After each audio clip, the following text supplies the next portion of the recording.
for agenda. Any questions or comments? Yep. Yeah, can we? I wondered whether we can actually have a briefing session both on the future of the community grants, but also just generally on current and future grant opportunities and an approach. So, community grants, yep, no problems. Can you help me understand the second part of that? I suppose I'm just interested in, are there any new grants coming up? Are there any other strategies we can use to help us get more grants? So just a bit of a general discussion as well about that. That's all. Yeah. And then I guess the other one is I raised the idea of having a running total of sustainability savings report coming to council, and I wonder whether we need a briefing to talk about how that might look. Oh, look, so you raised that, we discussed it at our senior management team. Clive and I have had a discussion around it. It's just a maybe we'll present some options. It's just trying to understand and make it as simple as possible, and it might be a point in time because on, for example, recurring funding might be per annum, and that might be all that's needed. What I'm assuming is you just want to highlight to the community that we're making this effort and save $500,000. Yeah. Yeah. Could it be at the bottom of Clive's financial report, like he's now got that one about the sale of land, or could it be just another line under Clive's financial and he just updates that as we find these savings? Yeah, potentially. So we'll give it some Sorry, thought. Clive. I didn't. Well, and how often we do it? We might do it quarterly, or we might do it 6 monthly, so that we it's actually meaningful. So yeah, we'll put that on there. Thank you. All right, Mark. Backyard burning. Nice and easy one. So we've got the presentation. Carol's. What we have is, I was trying to develop a backyard burning policy to deal with a small number of complaints that we get or issues that we get raised predominantly for the Mannum area, just due to the density, population density. And we've got an issue with, we'll go back through what we had. Everyone who's been in the township kind of remembers you can burn between 10 AM to 3 PM, Monday to Saturday. That was pretty well in townships on domestic premise. That's where it was. And that was under the Environment Protection Burning Policy of 1994. The rules didn't really change when it turned into the Environment Protection Air Quality Policy in 2016 for what you could do. But what changed was where you could actually burn it. So out here, when it came into effect, I was in Adelaide Hills Council, and so we had two kind of areas. It was capturing the Adelaide metropolitan area pretty well, no burning without permit at all. Backyard, can't even have your campfire without having charcoal. You want to use solid timber, you can cook on it, but it had to be proportionate for the size of what you're doing. You can't say, I've got a pile this big and I'm going to put some spuds on it or some marshmallows. What councils needed to do at that stage was, if you've got townships, you need to do a permit process. And a township under the Local Government Act, I've got a little extract there, is any government township laid out with the Land Titles Office, General Registry Office, Surveyors Generals, or has been gazetted, basically. Problem we've got is we've got Mannum and Kalwira for Mid-Murray Council. That's it, where we can do a permit, that are governed by the Environment Protection Air Quality Policy. So technically, when that legislation came in effect, the Air Quality Policy 2016, from then on, everyone who's been burning in Mannum Township, and I've got two little very dodgily created maps, so you kind of get a bit of an idea. In essence, it comes down Ream Road, the northern side of Ream Road, northeastern side of Ream Road, down Belvedere, golf course, goes around there, down River Lane, all the way along the front, past, it captures half of like Gas Reserve and like past the caravan park, goes up Crawford Crescent, up along the back of probably most of the densely populated older part area.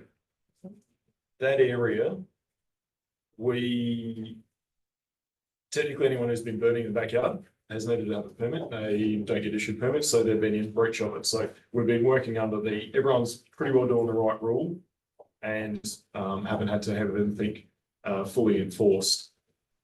Trying to get figure out how we need to police or deal with issues in the remainder of the council area, because how everywhere else gets captured that doesn't have a township, the Gazette Township, is under another piece of legislation, the Local Nuisance and Litter Control Act, where a person mustn't have, I should have it here. A meaning of local nuisance is any adverse effect on the amenity value of the area by noise, odor, smoke, fumes, blah, blah, blah. So if you've got a fire in your backyard and the smoke or an odor, which is going to have that, travels to the neighbouring property, you could be committing the act of local nuisance. But there's nothing about you can't burn on a Sunday at 9 o'clock in the morning and that be an offence. What I'm asking, or what we're trying to gain a bit of an understanding on, is does council want to have the enforcement of any burning complaints? And when we're talking about burning complaints, we might have half a dozen a year, and this is only during outside the fire danger season. So we're talking from traditionally 15th to the 30th of April through to the 1st of November, 15th of November, depending on what the season is.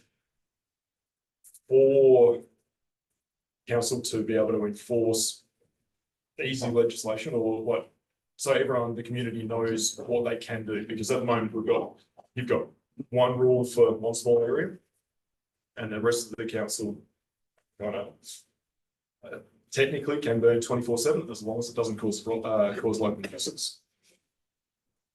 I was starting to try and develop a policy so we could have a backyard burning policy, so the community can have education on it and know what they technically can and can't do. I got stuck at the point where everything is, we would really like you to do this, not it is black and white, here's an offence. Where Mannum and the small little part of Kowira, so it's I didn't have a map for it because that was done, I don't know when, but it's the developed area of Kowira. This is the Shishak area. The policy or the burning provisions that I was trying to develop, or at least spell out to people so they know where they can and where they can't burn. Mannum waters. You've got a fairly densely populated area. Do we really want to have too much backyard burning going on? No. Magpie, Ibis, Shearer Heights, the crossing, is it going to cause too much issue out there? Not as much.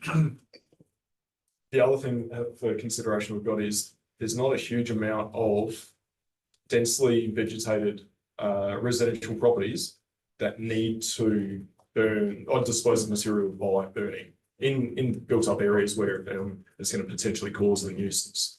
So I'm trying to figure out what council wants to do to have that information out. The good old Monday in the township areas, Monday to Saturday, 10 to 3, don't burn on Sundays where everyone's trying to dry their washing and that. Pretty well works, but we haven't got the legislation behind us to. What are you looking for, Mark? Some appetite from council to. For us to do everything by the letter of the law right now, I would be developing a general permit for the residents in the townships of Mannum, where the mapped area is, and Kowira, saying here's a general permit. We don't have to individually issue one. You can burn between 10 AM and 3 PM Monday to Saturday for this purpose. Anything outside of that, you are breaching legislation, the air quality policy. Everywhere else, we would really like you to burn in that same, again, the wording for it, the developed, highly densely populated areas. We would want you to do this because if you don't, more likely than not, you will be creating local nuisance, and we'll deal with you under this legislation. But the legislation is tricky Well, because you have to actually see and I was it. going to say it's in the opinion of the authorised officer. So our Local Nuisance Litter Control Act, myself or Brett and Emily, our other two authorised officers, and Caroline, our EHO, we have to be on the affected property and form the opinion or observe that the smoke or odour has travelled to that property and it's at a level that has affected the amenity value of that locality. And it has to be between normal working hours and, generally, so it's going to be tough Yes. to. Very difficult to enforce and to that, it's really trying to get the community educated on. There's not a huge issue with it, but it's something that's been, I've noticed it since I started, that we didn't have a policy in place or the permits side of things in place. To get around it for like a township area thing, council can gazette every single township, which is a very huge, big process, and that doesn't really capture growth. Like, there's going to be always going to be a boundary somewhere where that boundary is. Some areas it's quite easy because there's not going to be anything that grows outside of it. So, looking to see is council okay with a general permit being issued for the Mannum area and Kalwira that are captured under the gazetted townships, and it's stipulated black and white the activities that everyone does anyway, 10 to 3 Monday to Saturday, burning and it's only dried vegetation, backyard perennials and stuff like that. And we can have in the general permit that you can still have your cover fire, you can have your dry season timber when you want to sit around it when it's those chilly spring mornings and nights that we're having at the moment. And that's not committing an offence. And everywhere else is education with it. My question is, I guess, why was it that, we've got Kalwira and Mannum obviously being our largest town, and then Kalwira was chosen as a little township there, That but was- not Truro or. That was, Morgan? I can't comment on why that was. I think Mannum was only done from the Gazette I found with 2018. Okay, Kalwira, I feel that I've got some back knowledge of 80s. yeah. So it was, Answer that question. yeah, a lot of councils, No, the other type of gazetted as towns. the Barossa Council, they don't have any gazetted townships. Oh, okay. So they're the same. They have Oh. education on their website saying, this is what we allow you to do. And when it's it's if you go outside of this, fair chance you're going to get in trouble under the Local Nuisance Litter Control Act. So a lot of places, a lot of councils do have that. Adelaide Hills, when I was there, nearly all of the areas were gazetted townships. Some are not. But they got captured. The ones that weren't gazetted townships, they were captured in the Adelaide Metropolitan Boundary Map. So we can keep on going status quo as it is at the moment. Most of the complaints, if they are, when we do receive them, they're in and around Mannum because of the dense population. They get treated more. We're not usually there. The complaints are after hours, weekends, and they're very sporadic in nature. So How Look, to I think, monitor, how to be there and monitor at the site. Yeah, my suggestion to council's obviously feedback is that Yeah. you develop a policy where it's an education process and then you obviously deal with the gazetted stuff. I don't think we're going to go gazette any I other don't towns. think, I don't believe that would be a very smart thing to do. No. I'd be happy to follow Barossa's lead with Yeah, this. so what it'll be, and I was trying to go down the policy, it'd probably be in a guideline, a guideline fact sheet, because you don't want to baffle people with too much information. Yeah. I don't think that if people know that there's not a black and white rule, they're gonna all of a sudden go out and do the wrong thing. So it's just trying to get administratively. So no policy, just guidelines, Just a and guideline. education, and Yep. then obviously you can deal with the Mannum and the Yep. Kalwira thing within the current legislation. Yep. So I'll have to, with that, I'll come back to council with a report, because we'll have to put it through, just making sure we're all happy with the times. It's gonna meet everyone's kind of normal, operation. Yes. Can I just add, is the general permit, do they have to pay for that? No, this is just, it's a general permit. Basically, we say anyone who lives, we don't have to, we have to publish it, I think, once. It just basically says everyone who lives in these areas, you can burn on this property meeting these guidelines. So it's basically, if I, instead of giving every single person a permit, because some councils are actually going down the path of none at all. So Murray Bridge Council did permits this year. They're phasing out any backyard burning for vegetation disposal for next year in the Murray Bridge Township area. And what I'm just concerned being swept up in it, is wood fire heaters, so No. but also the fire pits you'll have, so So when they're those- camping, when they're. Yeah, those ones we can, we limit. We've had it in there in that general permit still saying you can have salt as long as it's dry season material. So it's not going to create that smoke nuisance. And that's what we're trying to do is where we've got vulnerable people. So at night, it's not as much, but places in and around schools, you've got young developing lungs. You don't want to have people burning off a lot there.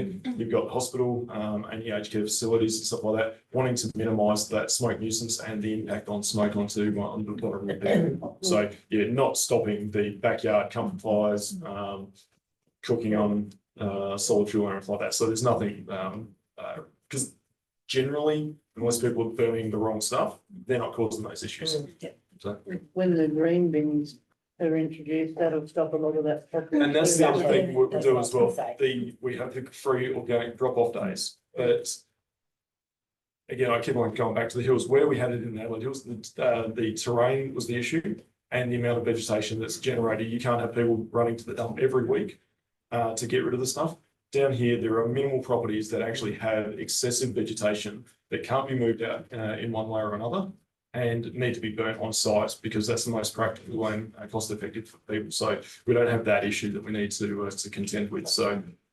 All right, is there any other comments? Just mindful of timeframes? Yep. Did that give you the guidance and your next Yeah, steps? that's what I was feeling. We were going to go down that path. I just didn't want to shock you with something coming through because it's something that's technically been should have been addressed when the legislation changed, but we'll get around to it. Thank you. Next item is yours as well. Yep. Parking. Parking. Mannum Main Street parking. Now this one's a bit of a, I'm not entirely sure what we want. I know there's been some queries raised regarding potential development and permits issued to a single business for excess or exceeding time limits. Not aware of anything of that, and we're not going down that path. Mannum Main Street parking is a dog's breakfast at any time, but at the moment it is more so due to conflicting signage that we're trying to address. Historically, or before my time here, my knowledge of it is historically top end from Monument Corner down to about the bowling club was 1 hour parking because it's the more business precinct. You want to have the turnover of vehicles to go through, and then from there down to the ferries, it was 2 hour parking. I know we changed some stuff around during the flood. We want to try and get a bit of turnover because there was restrictions. Something's happened. We've got the eastern side of the river is 2 hour. The western side of the eastern side of the street is 2 hour. Western side is 1 hour. So we're just trying to get that resolved there. Currently, the compliance service standard for proactive parking is, as voted on by council, no focus, which is creating issues. We identified the discrepancy with the signage when we were going to go through and undertake some parking to try and not do a bit of a blitz, but just to try and bring everyone back in line with getting on top of obeying the time limits, and found some issues there.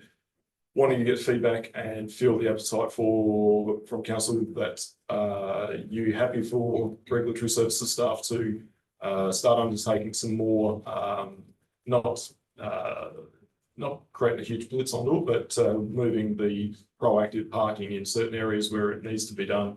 Whether we're thinking once a week, twice a week, something just to get people back on track, bring it up from a no focus to low focus, and also is the time frame of 1 hour for the top section where the businesses are, and 2 hour down the bottom once we get the signage rectified.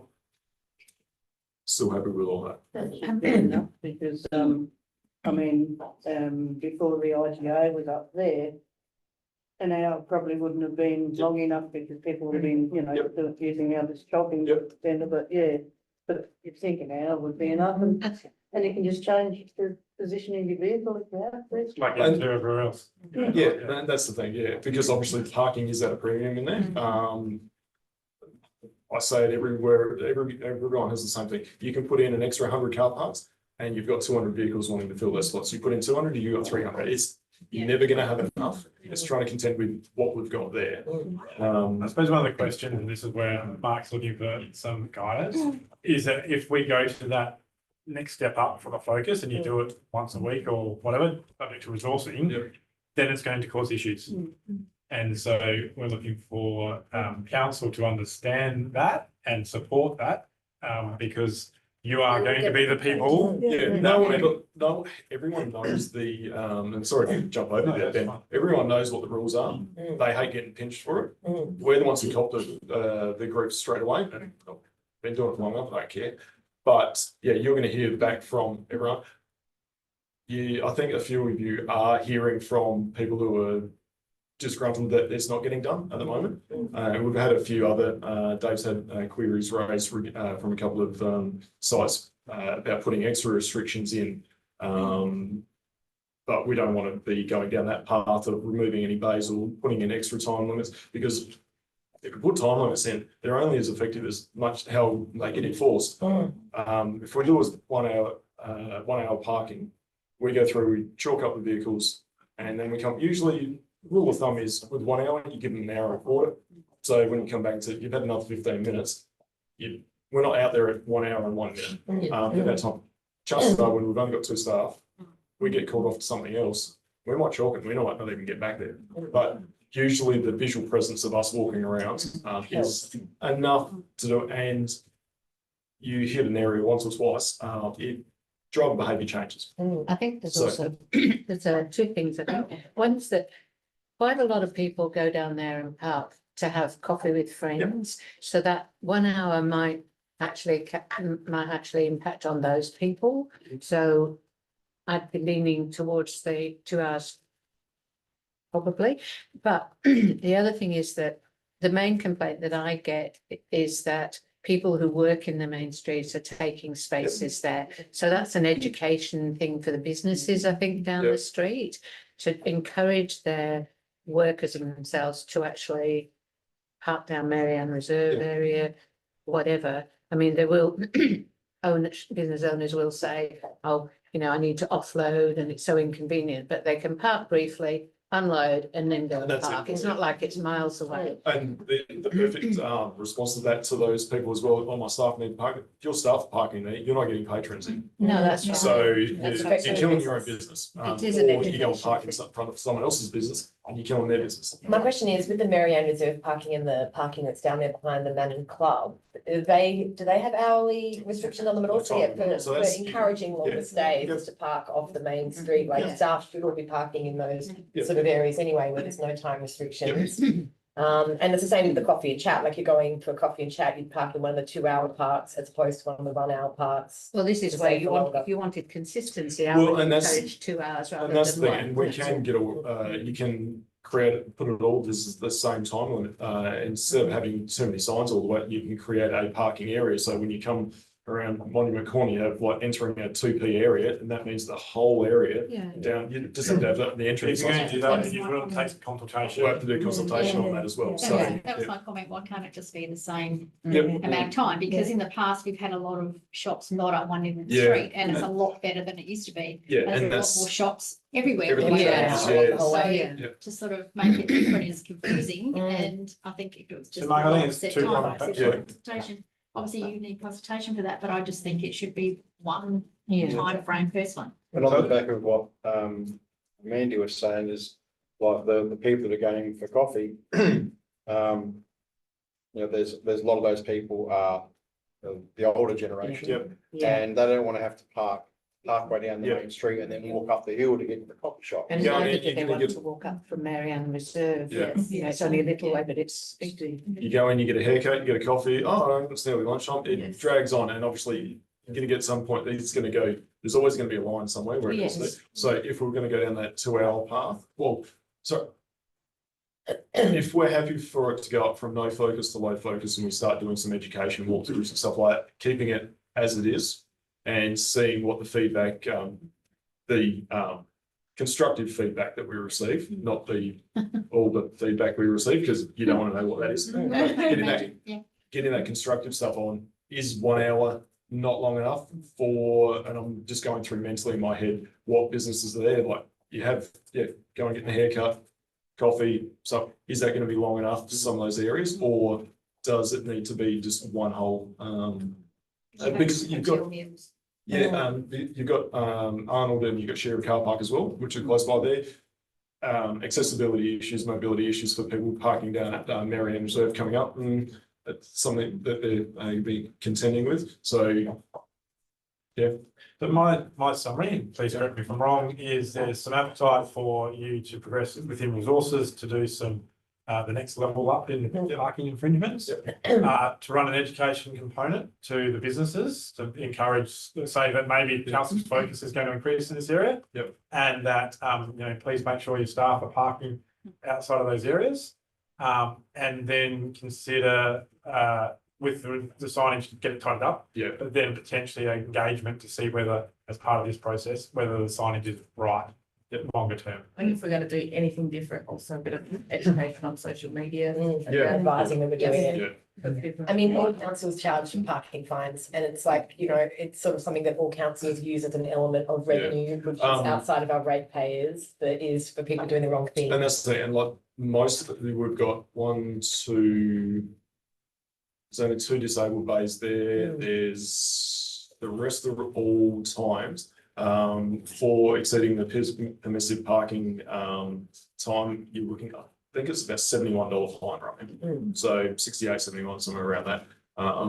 So it's more, it used to be back like when I started off, it was like about $12 or $17 where people, that's all right, it's cheap parking, but now it is adding up. So your coffee and that can start doing it. So if they've got a disabled pass and there's no park, and they park say outside the post office. So disabled, that basically it's Doubles the time. well, easiest rule of thumb is it doubles it. There's some of it, it triples, it caps out at like 3 hours. Pretty well. We see disabled permit You ignore it. pretty well, unless it's been there all Just day. saying that might You be go, the well, feedback what's we going on? get, where we can say, even if the disabled's not there, just put your pass up. Can I just ask, just in regards to something you just touched on, the businesses that are maybe requesting or saying that they've got special permission to have a dedicated parking. Like I believe there's some accommodation things, a couple of park for accommodation thing. That is not something that we do, that we have any intention of doing, no matter if they request it. It's just like, no. Okay. Play by the same rules, because if you have it, like you give permits out to businesses for staff, then there's no parking for patrons. So In regards to disabled people, this isn't exactly talking about the Mannum Main Street, but more just in the township of Mannum. I have had ratepayers come to me about like people parking on the roadside reserve areas that are, our footpath, for lack of a better word, but gravelled area that is like the footpath. And there's been a few complaints given to me about that, of like that people who are disabled in mopeds having to get onto the road because cars are parked obviously outside their house or whatever, but like using that section of land that isn't really where you should park your car. It is supposed to be our roadside drive, like walkways. How do we encapsulate sort of better policies around those situations too, just for access on our straight up and down, that's an offence. So it's an offence to park in the road related area, road edge area. So the way that council enforces, obviously, if we see it and it's a hazard, it's not the officer that makes the determination at the time. If it's on a formed footpath, then it can be expiated straight away. Where there's the wide road verge, which is a fair number of our roadsides, we look at, can someone safely go past in with mobility aids, prams, stuff like that, and potentially do an education campaign on it. We can probably, the best way to do it would be social media, just reminding people of the surrounding road rules that they apply across Australia, not just council specific. So we can look at doing some more education around that would be great as well. I think it doesn't tie in with this, but it just ties in with people just parking wherever they feel like it for however long they want to. All right, Mark, you got what you need. Thank you. Cheers, mate. Enjoy the rest of the day. Beautiful weather out there. I It got is. past it fine, it was $88. All right, next item is house numbering. Clive's got a House numbering, slide, regional township numbering. 15 minutes. At lunch.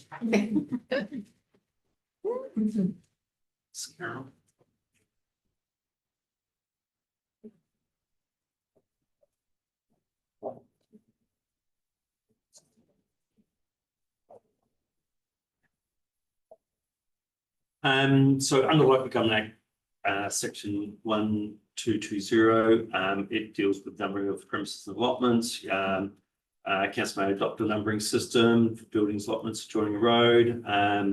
Council must assign a number as part of the primary street address for buildings, allotments created after the subsection of a land division. And there is a date. I've got that in the further screen, the slide coming on. Council must ensure an assignment under subdivision 1A within 30 days of issue of certificate of title. So we've got to do it within 30 days, basically of the land division. And council may from time to time alter a numbering system or substitute a new numbering system under the section. So basically, then there's another 4 parts to it.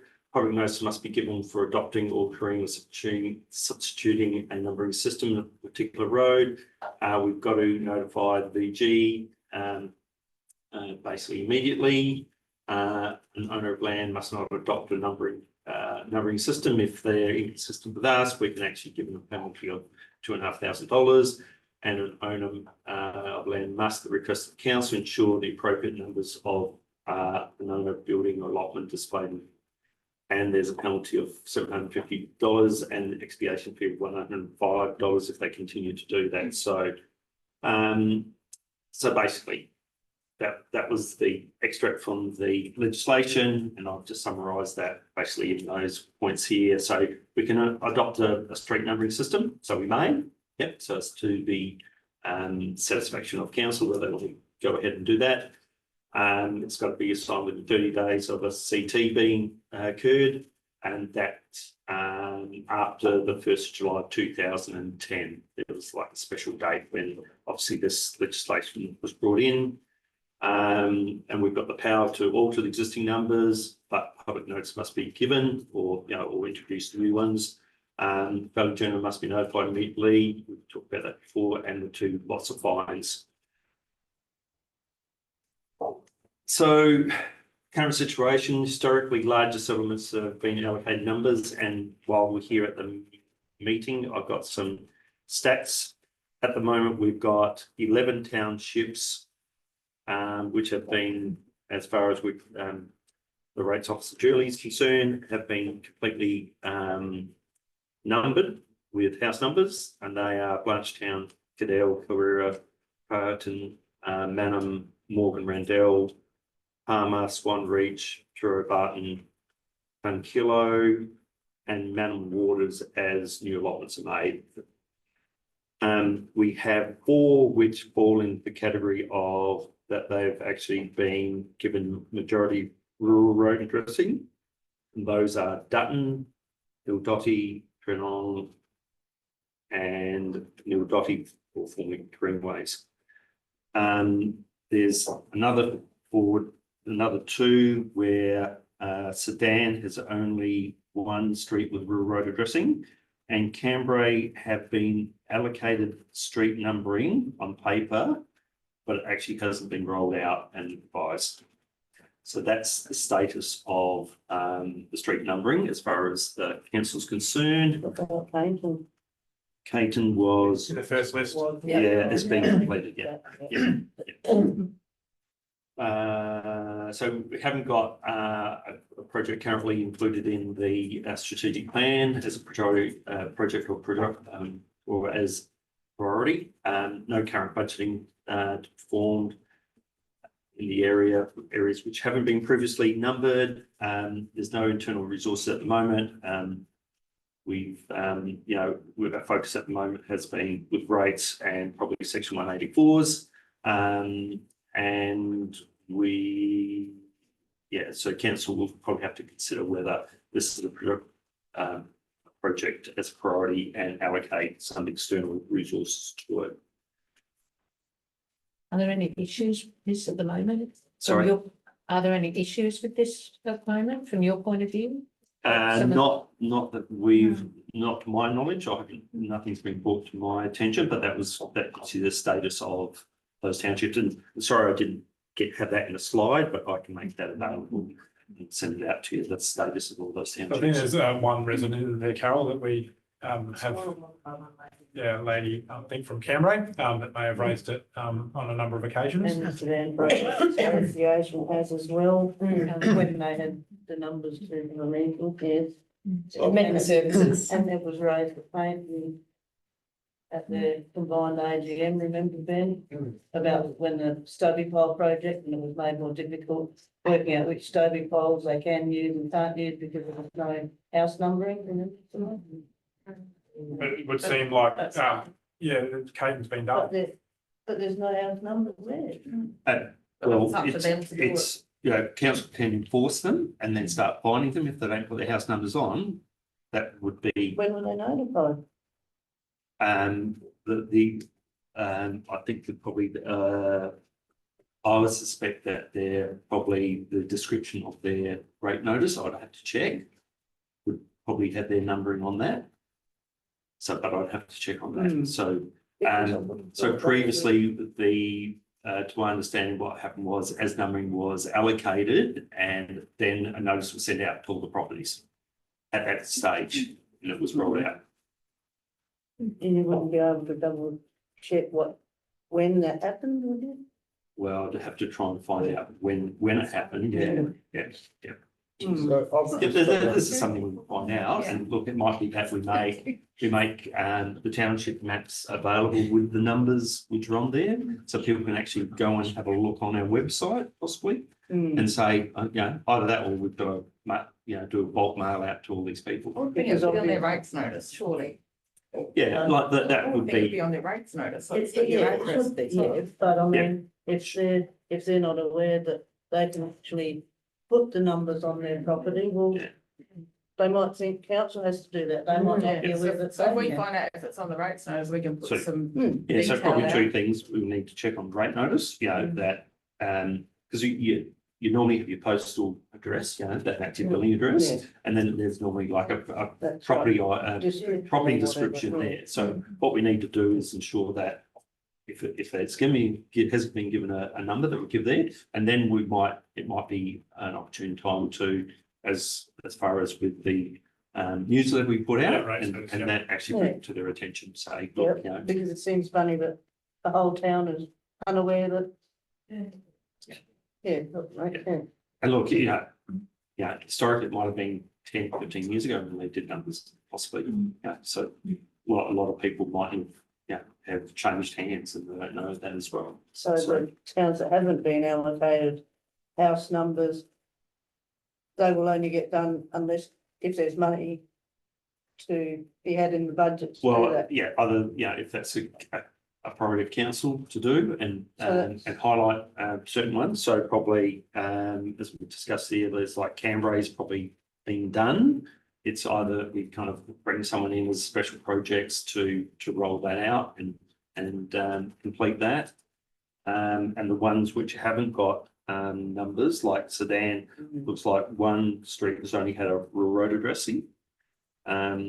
Whether it's a decision to make that council puts resources into that, whether it's getting someone in on a casual basis to actually push that project through. Well, if they're the only ones that haven't had it done, why wouldn't you do all of them and be done with it? Yeah, Because it's the cost. I I think. know Don't the everybody cost, but know. how much? I would like to see a petition or something from them to know that everyone's interested, because I've had one person come to me about one thing and I said, look, you're one out of 10,000 and it would cost this and this is what we'd have to take. And they're like, oh, okay, I've got it. So sometimes it's just a little bit about education. Hey, we don't have the resources that's there. We don't have the funding. If it is an issue, write in on a petition and then we can look at it. I don't know. And there's nothing to stop you putting your own number up. So But if you've they got don't a- have a number, so they don't have a If you've got a number. lot, if in our case, it's a lot number in a Yeah. township, Yeah. Were you waiting for actual street Yeah. number? So the piece of work that needs to be done Sorry. is we need to clarify, there may be some townships where the numbering's been done. Mhm. It's on their rate notice, like Simone just checked her rates notice and it says, It's on my like, and then that way they can just put the number up with themselves. In some instances, I think council's actually allocated the numbers, and that may have been a previous project, so that's probably the easier part. The second part is if there's no numbering allocated, then they can't put a number up, so there's a That's the piece of hard part, work, that's a piece of work. we piece of have work to that needs to be done. do. and So there's a my- cost involved. Sorry, my question is, for the areas that don't have a numbering system, how do the emergency services know where to go? That's the issue, I think. That is the issue. Yeah. Then they have to explain it or turn it to the second study poll And that could be Yeah. very difficult, especially when, if someone's under stress and. And at night. Child is trying to do Our it. young husband, we've got these like license plates with, I believe it's an emergency number. Rapid numbers, yeah. Sorry? I think it's called rapid numbers, wasn't it? Yeah, that was Yeah. before the rural addressing, wasn't it? The Yeah. green and Yeah. yellow one. But we've got no other sort of numbering system out in our subdivision, and we've got a subdivision of 70 properties, and there's no numbering system there. So when people do call for emergency services, where do they actually go to? Is there any like opportunities for grant money, like emergency services, sort of grant money to fund this? Because it does, it's not just purely about having a number, although it's good to have an identity. It's an emergency service locator. So there, when you're looking at if there is any grant funding opportunities to. I would think make they'll this- say, the local government act, it's council again, like. Well, I think we need to try and find money in the budget moving forward for at least the areas that don't have any sort of numbering system, that everyone should have some sort of numbering system in their area. The safety of our elderly community especially. So that if you call emergency services, they can actually put in their GPS, your location, and it takes them straight there. So do you guys not even have a lot number? Well, we've got lot numbers, but nobody really, I don't know if we're supposed to put them up because there's varying opinions as to whether it's correct or not. I mean, if you drive along, like the outskirts of towns, you see lot numbers everywhere, don't you? On more rural properties, so. Rural's now got that No, addressing. Yeah, Rural we have a lot number and number. Mm. So if your lot number's 12 or something, and our number's 3. But in the absence of a numbering system, you could put up a lot number, and then at least it's a sign up. Say it's me. But my point is, if that is not actually registered for the location of that dwelling, if you put it into your GPS and it doesn't actually come up with anything, what's the point of it? If it's not a registered location. But they're sequential, aren't they? So if you have a street and they all have their lot numbers. So look, that's the information. At the moment, it's not a priority of council. The council can change that priority and they would need to allocate some money to be able to resource it to deliver this. I think there's some steps before that. So we'll check the rates notices, we'll identify which townships are already numbered and raise awareness of that so that they are aware. So, that may be catered and they might not be aware. And we will also educate people through the rates notice, through the rates newsletter on that, and we'll check on grant funding. But that would be up to council to decide whether they want to allocate some resources and make it more of a priority, and then I suppose what is not prioritised. I'm not saying this is not important, we don't feel it that way, it's about what project do we do that we aren't doing. What would be the rough ballpark cost? I mean, how long's a piece of string? It's just like the number of allotments where you finish, and where you start, and yeah, so it's hard because you've got to mail merge to, you obviously got to get, send out to all the properties. So it's basically how many properties are actually within there. So, and look, some of the allotments might be quite big. So, and some might be allocated. So, but they might be the ownership of one person. So you might actually be sending, but you might be sending 7 or 8 letters to one person. You'll be buying those together and put them in one envelope. So, it's hard to know. You've got to find out how many properties are actually within that and then go through the process of actually numbering that and then and then even allowing enough numbers or allocation of numbers where you've actually got larger blocks and potentially people could actually split them up. So you might have one side which has got, all house allotments, and then on the other side you might have 3/4, then in between there might be some larger blocks, and you've got to allow those numbers as well. So it's you've got to allow scope for the future, I suppose, and you've allocated those. So it's a bit of nous, I suppose.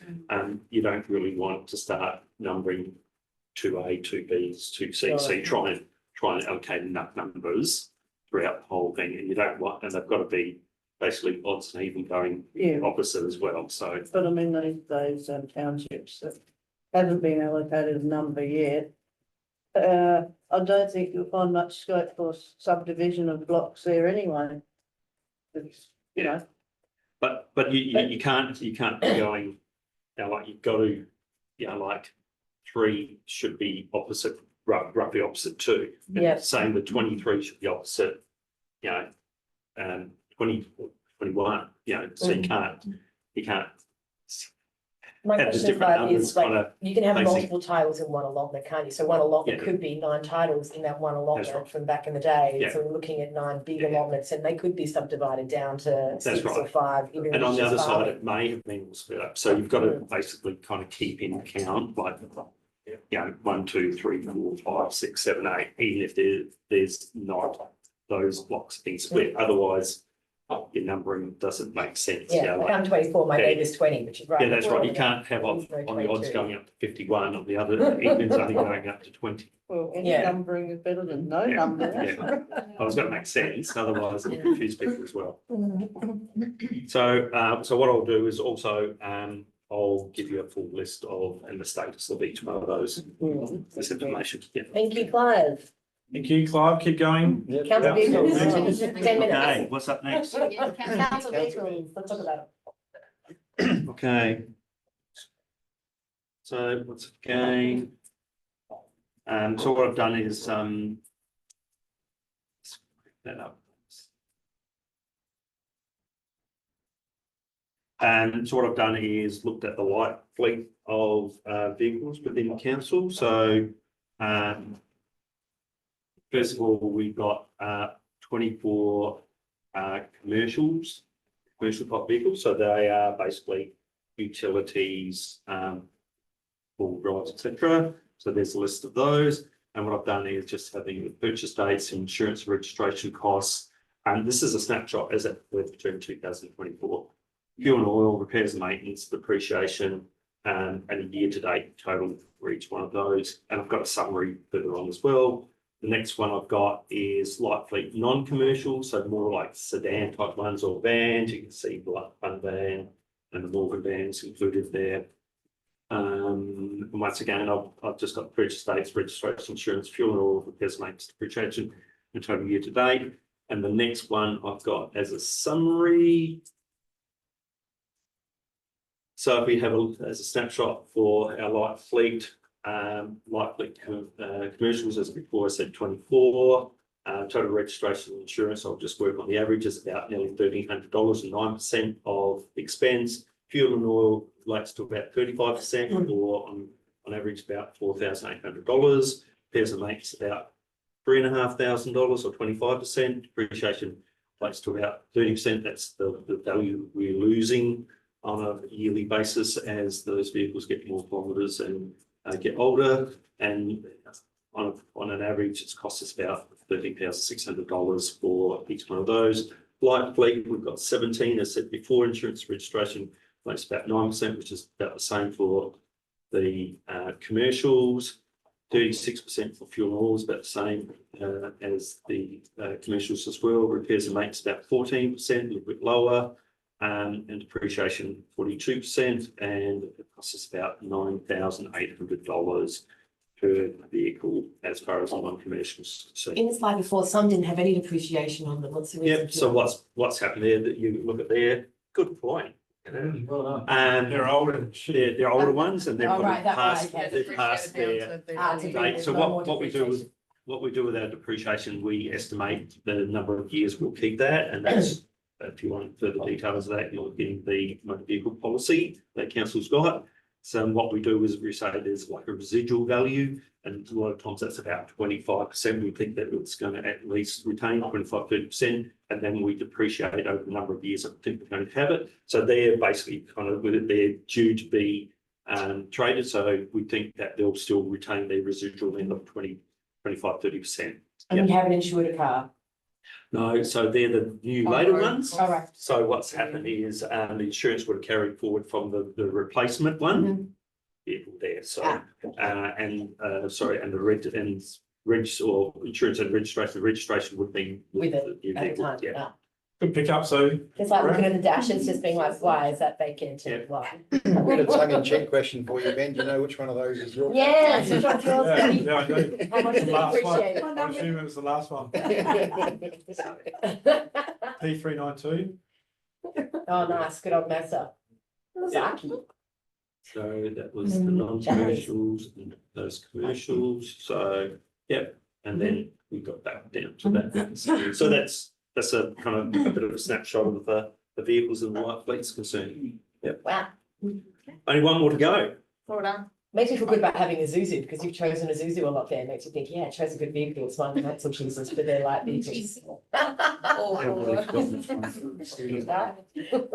Or they're just one of the cheapest, so. Possibly, possibly. I think All we're done through our procurement process and follows our motor vehicle policy. Yep, so that's a good. And our last one is just discount on. Paying your rents on time, Or early. early, before the due. So Preempt a us. whole lot, like Yeah. paying in bulk Mm. to get a discount.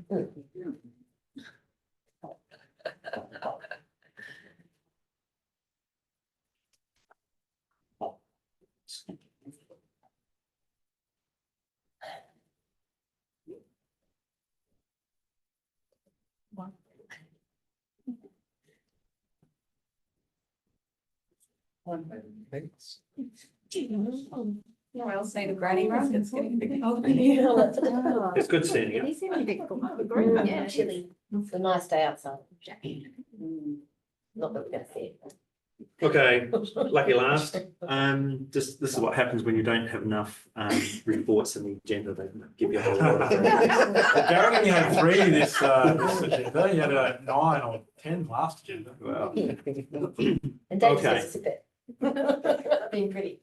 so under the Local Government Act, Section 188, Part 11, council may grant discounts or other incentives. I'm not sure. I haven't heard of a council doing lucky draws. They used to do lucky draw for $500 for the people that pay in advance. You get a beach tray as well. Or like a No, wood raffle. right. Everyone loves a wood You can raffle. buy as much Instead of as you saying wanted for the $500 or Yeah. I can't remember, they might have drawn, five ratepayers, each of $100 or something like that. West Torrens, you could get a car. Wow. Wow. Yeah, they went into a raffle for a We can get one of our older ones. It's depreciated. Depreciated. They can have the 216 new. Are they still doing that? I don't think they're doing it anymore, but when Trevor Starr was CEO, they definitely did it then. It shows you how much money they're going to make. Yeah. To incentivise. You get Raise a their car. charge. And West Torrens is also, it was famous for not having any loans up to about 2 or 3 years ago, I think. Wow. So what are they going to give away? Yeah, exactly. So grant discounts or incentives encourage payment of installments, rates in advance, or a prompt payment of rates, which is. Yeah. So the most common one is that people that councils would give a percentage discount to if people pay and the payment is very important that the payment was received by the due date. Mhm. All right, so if you send a letter, it's got to be received in good old Australia Post. Who knows now? It could take up until a week. Yeah. So what I've done is sat down and done a quick little calculation. And what I've put in there is our current borrowing interest rates of 6.15%. And the average rates for 2024-25 being $1,612. And everyone knows that because we've been repeating that. to Which all one the were players. average? Yeah, same. So then what I've done is an instalment table, which has got the due dates and what the instalment amount would be for that $1,612, which is obviously $403 each. And then the next column over there is the number of days saved on borrowings if the council received that money on the first instalment. So obviously on the first instalment, well, that was due anyway, so there's no savings there. On the second one, the 403, it's 91 days, which equates to $6.18. That's 6.15%. Third instalment saves $12.36. Fourth instalment pay, it saves $18.54. Obviously, more days, high interest rates. So if council received that money all in advance on that first instalment due date, there would be $37.07 that we wouldn't have to would save in interest. So that would actually be equal to 2.3% of the original $1,612.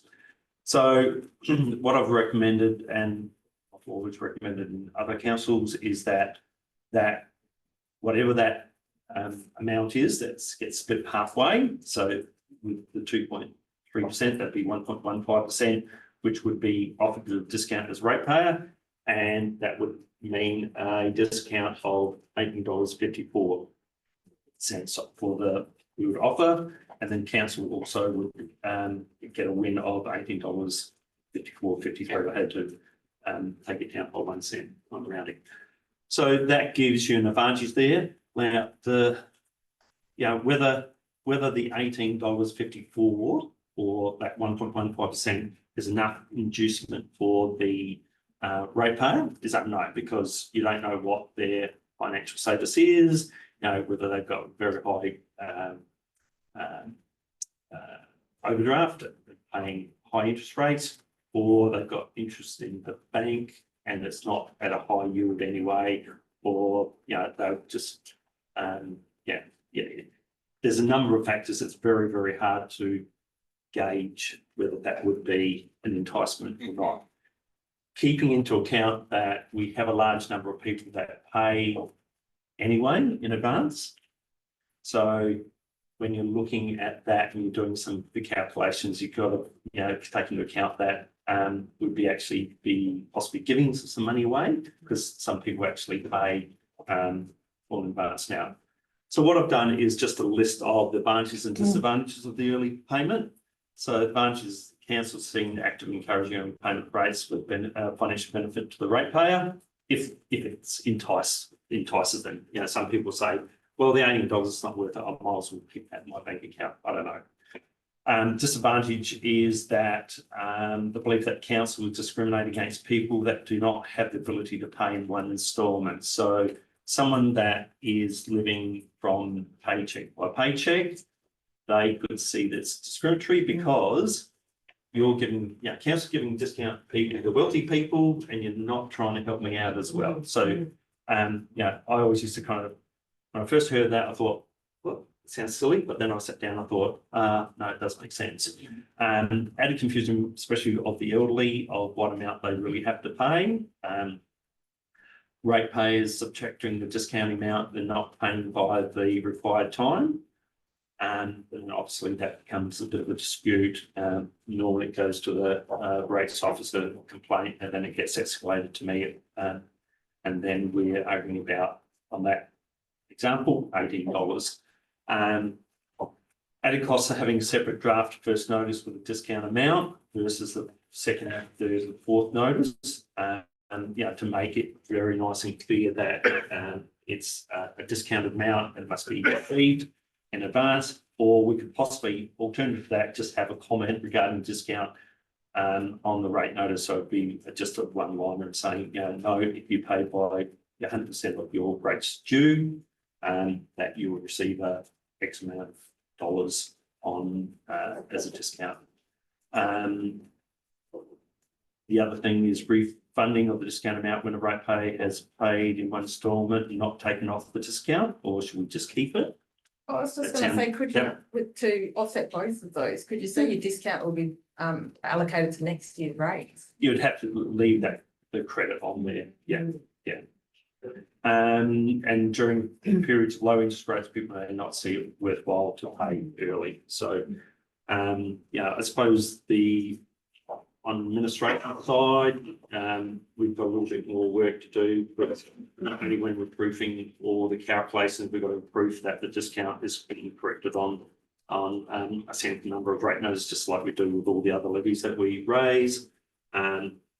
Probably got that, added issue of people, sending their, a check in the mail and we not receiving it, and then fines go onto it, and there's an argument about that. So, that's probably the largest, the main factors in it.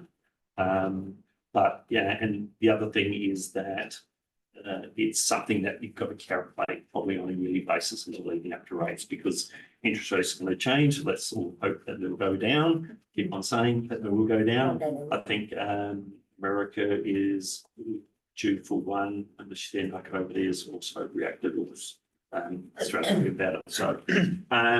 So that's an oversight of the of that. So if anyone got any questions or anything else? I've just got a comment regarding the point of discrimination.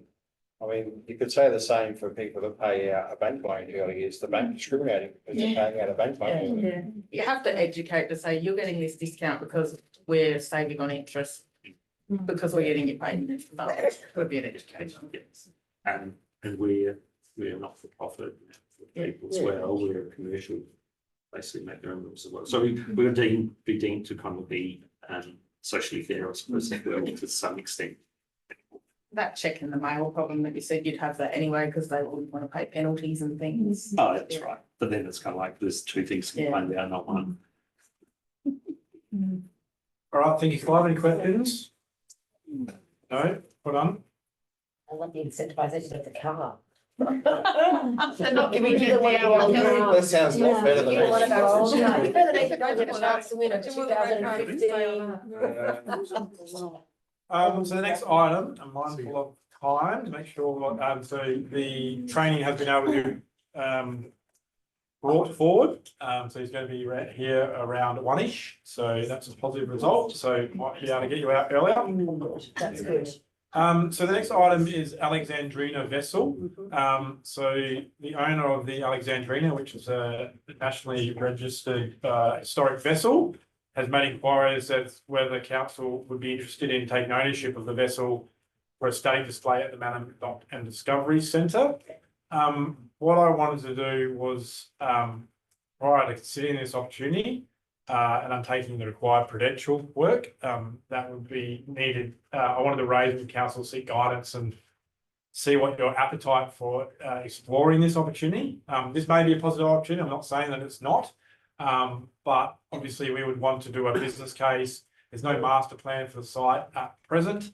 So there's a whole piece of work that we would be required to do prior to even considering this, and there's some time pressures on the offer from this vessel. My concern is our current resources. Yes. We've got to focus on financial sustainability and on our current vessels. So as you know, we're working through that piece of work. We would need a master plan for the site, and I'm Is it concerned. There's Can I leave it free? I know there's no such thing, but they're like, no, we'll give it to us for free. It's so not my gonna be static. Static. So my concern is about the resources required to progress this opportunity or consider this opportunity at this present time. It's not to say that if council didn't feel it was the right time for us to do that, that we could consider the opportunity in the future. But I don't want to get Andy to do a whole piece of work on this, which is required to do prior to us making any decisions on that. So I wanted to open that conversation. Jen, you're looking at me. I think as nice as it would be, it's not a paddle boat, for one. It is a big boat, and I just think it will be a big liability for council. As I said, as nice as it would be, and it's probably not costing anything. I know a little bit about the boat. But yeah, I would be probably against the idea personally. And I wouldn't be, my advice to council, if you're going to consider it, there's a whole piece of work that needs to be done There is. prior for that. Which, as you know, we've got focuses elsewhere. Yeah. I just want to say that I feel like its history doesn't seem to be as much here for Mannum as it is Lake Hall Creek and other areas of the Coorong and where it has resided before, obviously. And I feel like we probably aren't the best fit for that boat anyway for its actual maritime history. But I was just going to ask Jen, because you know a bit more about the boat. I just read what it said here on our briefing thing, but didn't feel like it had much time here in Mannum. She spent a little bit of time up near Purnong. But I mean, some of the other boats that we have weren't necessarily from here either. Yeah, Mary right. wasn't from here. Yeah, okay. Canelli wasn't from here. Yeah, okay. Mayflower wasn't really from here either. Yeah. Okay. But I guess it's just river history. Yeah. So it's still a river history boat. Mm. It's had a long Mm. history, but yeah. And it could be an opportunity to drive visitation to the Mannum Dock. Yeah. Mhm. Discovery Centre, Yeah. as a static display. Having conversations with Andy around this, you know, we need to look at the dry dock, because the dry dock isn't necessarily a dry dock, because it leaks at the moment, so there's all this other elements, so I don't want to say that it's not a positive opportunity. My position is there's a whole piece of work that needs to be done prior to do that before council makes any decision, so. Marion was also a static display in its day in a dry dock, Yeah. where she used to live. Oh, right, okay. Before she Yeah. got Became- recommissioned and became what she is Ah. today. Yeah. The hull used to be full of foam. Yeah. And that's where the museum was. So you actually went on the Marion, that was a museum. Yeah, okay. And the little Discovered side, the buffalo. and the little side little thing that Yeah. you resell souvenirs. But anyway, that's a sign. Yeah. Yeah. I've just got two comments regarding it. Number one is, there's actually a Facebook page for this vessel. And a recent post showed a photo of it and the comment was, it seems to be listing. That's only their assumption going by the photo, but it said it appears to be listing to one side. So there may be an issue with the hull potentially, it's only an assumption. And secondly, one of my work colleagues, between himself and his father, they owned this vessel for 35 years. So if this person's willing to give the boat away, Yes. I think my work colleague would be very interested in looking into this boat. Because, yeah, his father had it from 1979 to 1987, and then he had it from 87 to 2014. Well, maybe, you could refer your colleague, work colleague to Andy, and he'll be able to provide the details of the person. As part of the offer that I've seen, the costs associated with the boat would be council's responsibility from a set point of time as well. So, and for me, we're just not in a position to make a decision No. without a whole piece of work. No. And I'm not convinced it's justifiable to ask you to do that work at the moment. No, Not at the Right. moment. Yeah. But I think it could be a wonderful opportunity, but it's Yeah. just the wrong time. I'm for us. surprised that it's Too much even come risk. up as an offer. I'm surprised that it hasn't been sold. Yeah. I know that it has in the past been up for sale. Yeah, Yeah. well, I know one person that sold it and apparently it was sold fairly cheap. So, yeah. So is the vibe of the room is not at this point? Not at this point, it's Sadly. Thank you for that. And I wish that we had done this with the canal. Yes. A comment that I will put in. Business plan. Moving on to the last agenda item is the Local Government Association of SA, Local Government Association of South Australia, sorry, membership. As you know, we are a member, as the other 68 councils are, of the LGA, and there's a number of benefits and services provisions that they provide, including being a member of their schemes, which includes insurance and work cover. We're self-insured, which creates a significant amount of savings.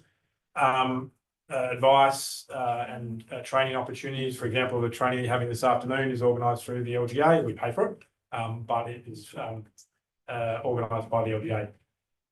We currently pay, or this financial year, and really coincidentally, like, you know, I believe in when people listen to you speak.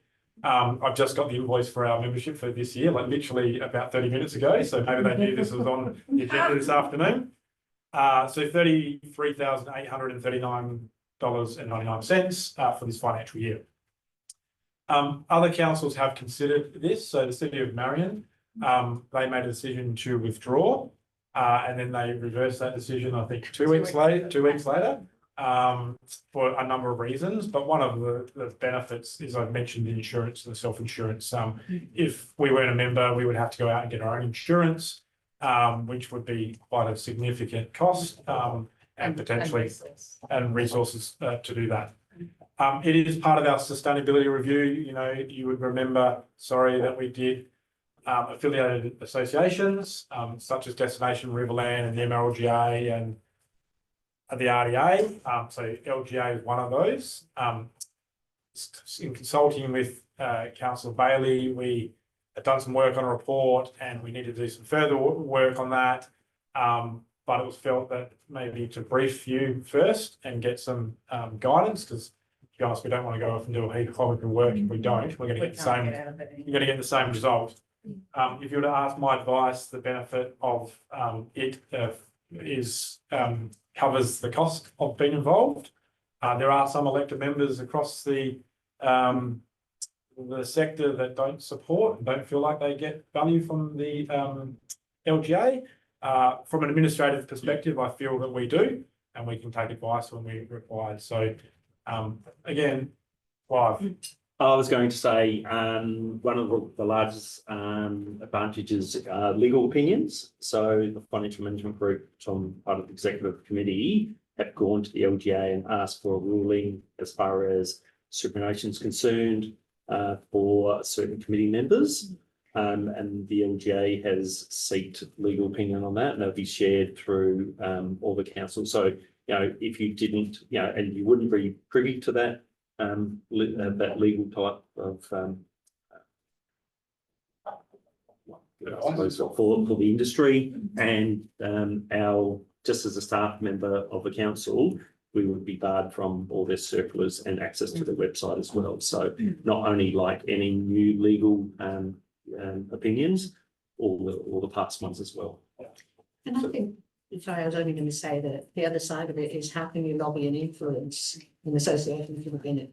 And that's my point, is if you're not happy with what you're getting for your money, like everyone's paying, you know, percentage of money, then let's work on trying to get what we want out of that money. And that's what I've been doing. And I've sent you guys all around the strategic plan, make sure you have your say, engage, and hopefully the inners will change and we'll get way more benefit out of it. And the opportunity, because there will be presented to us at some stage coming up, the people nominating for president of the LTA. So that, you know, making good decisions or good voting on people that will Support regional. All the needs of the thing, and hold the LGA to account, and certain sort of measurable outcomes for everyone. Yeah. So I wanted to seek some guidance. By no means this is all the pluses and positives and negatives.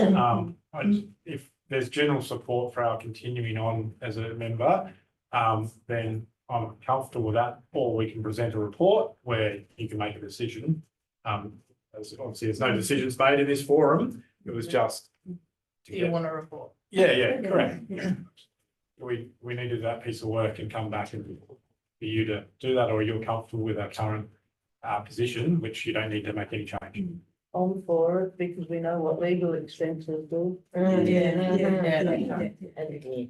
for staying, so we don't need a report. Is No, I was that- gonna say, I don't think we need to use up It's any resources. time doing Time a and resource report. money, no. We have Mayor Bailey keeping into account. Yep, we Yeah. do. All right, thank you. Bang, bang. We'll close the agenda of the briefing session there. Thank you for your attendance.